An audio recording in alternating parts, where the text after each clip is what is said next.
இவங்க எந்த கட்சிக்கு ஓட்டு போட்டாங்களோ கடைசி வரைக்கும் அதே கட்சிக்கு ஓட்டு போடணும்னு நினைக்கிறாங்க. அவங்க நல்லவங்களா கெட்டவங்களா, அவங்க தலைவர் இருக்கிறாங்களா இல்லையா, அவங்க இறந்துட்டா கூட அந்த சின்னத்தை மட்டும் மைண்ட்ல வச்சு அந்த சின்னத்துக்கு தான் ஓட்டு போடுவேன் அவங்க அடமெண்டா நினைக்கும் போது அதனால பாதிக்கப்படுறது அவங்க மட்டும் இல்லை, அவங்கள சுத்தி இருக்கிற எல்லாரும்.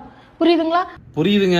அதைத்தான் நாங்களும் சொல்றோம். விஜயோட ஃபேனுங்கிறதுக்காக நீங்க விசில் சின்னத்தை பார்த்து யார் யாருக்கோ ஓட்டு போட்டு நல்லவனா கெட்டவனான்னு தெரியாம யார் யாரு எம்எல்ஏ ஆக்கி அமைச்சர் ஆக்கி விட்டீங்க.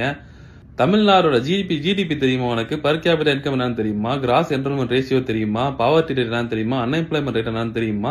இண்டஸ்ட்ரியல் அவுட்புட் என்னன்னு தெரியுமா? எலக்ட்ரானிக் எக்ஸ்போர்ட் என்னன்னு தெரியுமா?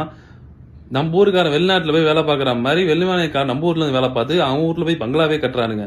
இப்படி ஒரு வளர்ந்த மாநிலத்தை ஒரு நடிகர் கையில கொடுத்துட்டீங்களே, அதுவும் ஃபர்ஸ்ட் 5 படம் அவங்க அப்பா எடுத்து, அதுக்கப்புறம் அவங்க அப்பாவோட அசிஸ்டன்ட் டைரக்டர் எடுத்து, அதுக்கப்புறம் தெலுங்கு படத்தெல்லாம் ரீமேக் பண்ணி, இதுவரையும் ஒரு பிலிம்ஃபேர் அவார்ட், நேஷனல் அவார்ட் கூட வாங்காத நடிகர்லயே சிறந்த நடிகர் கிடையாத ஒரு ஆள்கிட்ட நீங்க கொடுத்துட்டீங்க. இப்ப நாளைக்கு என்ன ஆகும்னு தெரியாம ஒரே படப்பிடிப்பா இருக்கு. அதனால நாங்க கேள்வி கேட்கிறோம். நீங்க ஏன் கேள்வி கேட்கறதுனால என்ன கேக்குறீங்க? You support your anna man, why me?